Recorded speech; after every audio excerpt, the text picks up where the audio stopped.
Shalom, saudara. Berapa banyak di antara saudara pernah bertemu dengan orang gila?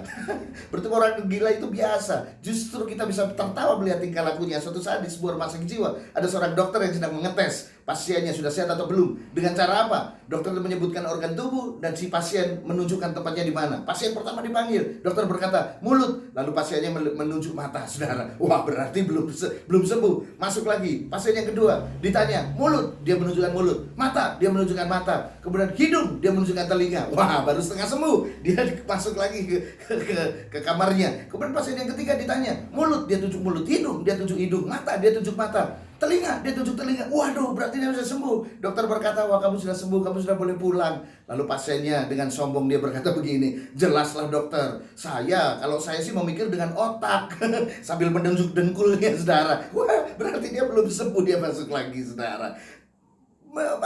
Buat kita tertawa, tetapi justru yang menyebalkan adalah ketika saudara bertemu dengan orang apa? Dengan orang yang gila hormat, saudara. Dalam Kingdom Lifestyle kita hari ini dalam kitab Kejadian pasal yang ke-33 dan 34, kemudian dalam kitab Lukas pasal yang ke-14 mengajarkan kepada kita bahwa ternyata orang yang gila hormat itu akan mendatangkan masalah yang serius dalam kehidupannya. Dan yang kedua, justru orang yang gila hormat yang ingin dihormati, justru dia akan dipermalukan.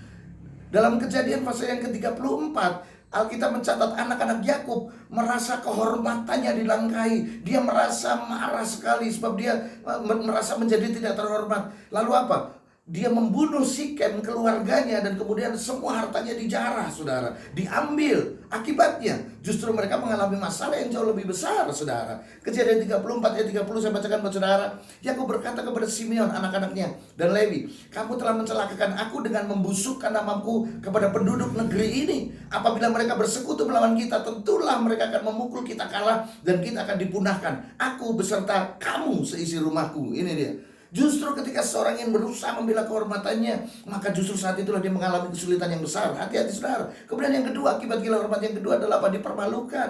Pada waktu itu Lukas 14 ayat ke-8 sampai dengan 10, Yesus memberikan perumpamaan. Saya bacakan buat saudara. Kalau seorang mengundang engkau ke pesta perkawinan, janganlah duduk di tempat kehormatan, sebab mungkin ada orang lain yang telah diundang dan dia lebih terhormat daripadamu. Supaya orang itu yang mengundang kamu jangan berkata kepada kamu, karena kamu sudah terlanjur duduk di depan, maka orang yang mengundang kamu berkata, berilah tempat ini kepada orang itu. Lalu engkau dengan malu justru pindah ke tempat yang lebih rendah atau pindah ke belakang. Ayat 10, ini jalannya. Tetapi apabila kamu diundang, pergilah duduk di tempat yang paling rendah. Mungkin tuan rumah akan datang dan berkata kepadamu, sahabat, silakan duduk di depan. Ini dia. Dan dengan demikian engkau akan menerima hormat di depan semua tamu yang lain. Ini dia ciri-ciri orang gila hormat. Yang pertama, dia merasa layak dihormati.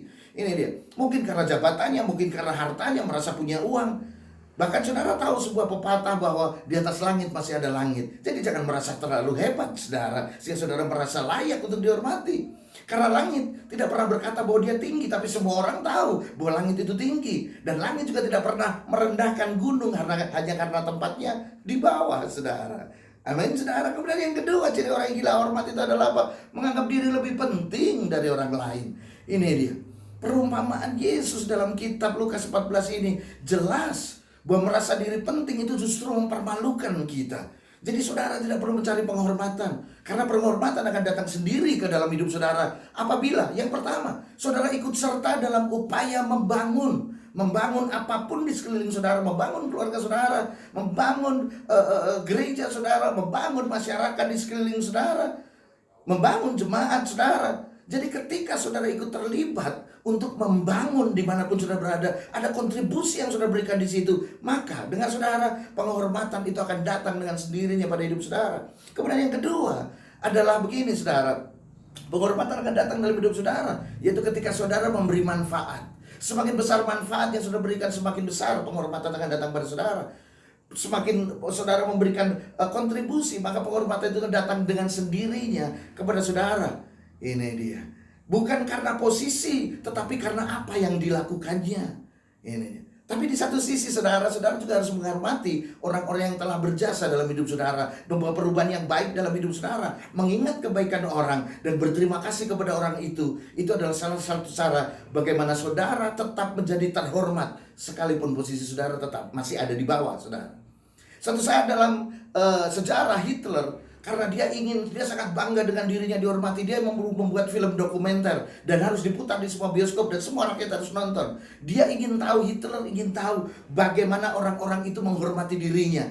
Lalu dia menyamar sebagai penduduk biasa, dia nonton film itu juga, saudara. Dan ketika film itu selesai diputar, lalu dari pemerintah panitia berkata, mari kita berdiri, beri tepuk tangan dan berikan penghormatan tertinggi kepada Sang Agung Hitler. Semua orang berdiri dan tepuk tangan, kecuali satu orang. Saudara tebak siapa? Hitler.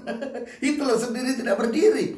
Dan sementara ada orang di sampingnya, dia senggol Hitler dan dia berkata, cepat kamu berdiri, gitu. Cepat kamu berdiri. Kalau tidak kamu nanti akan ditangkap. Sudahlah, aku tahu rasanya bagaimana harus dipaksa menghormati si setan tua itu.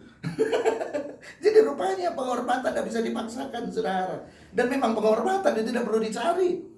Ini dia. Maka dari itu hari ini, hilangkan merasa diri penting. Hilangkan merasa diri harus dihormati, layak dihormati. Tapi ikutlah terlibat dalam membangun. Berilah manfaat, kontribusi, dan menjadi berkat buat orang-orang di sekeliling saudara. Maka dengar saudara, penghormatan akan datang buat saudara dengan sendirinya. Jadilah terhormat dan bukan gila hormat. Kingdom Lifestyle hari ini, Tuhan Yesus berkati saudara.